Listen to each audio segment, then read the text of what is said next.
Je, ni tabia gani ambayo umekuwa ukitafakari kila siku na kutamani kuianza lakini umekuwa ukikwama njiani? Akili au fikra za binadamu zinategemea zaidi motivation, lakini pia zinategemea zaidi nidhamu.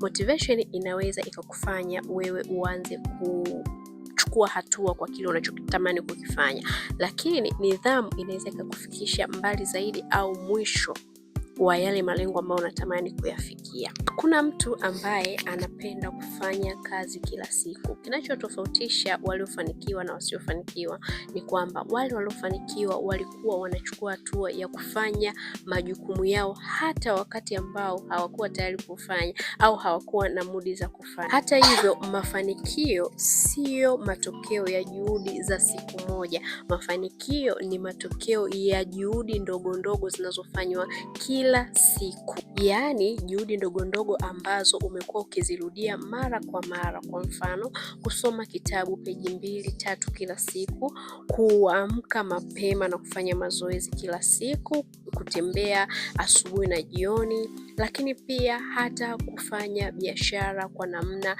ya kawaida lakini kwa kurudia.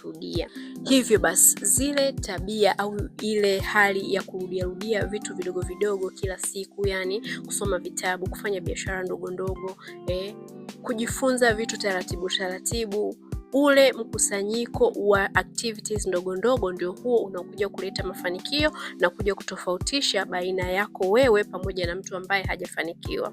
Swali ni je, uko tayari kuanza kuchukua hatua ndogo ndogo kila siku ili kuweza kufikia mafanikio yako? Lakini pia jiulize, ni kitu gani au ni tabia gani ambayo ulikuwa unatamani sana kuifanya na unaona kabisa hiyo itakufikisha sehemu ambayo wewe unataka kufika, lakini hukuwa unachukua hatua. I hope kuanzia leo utachukua hatua.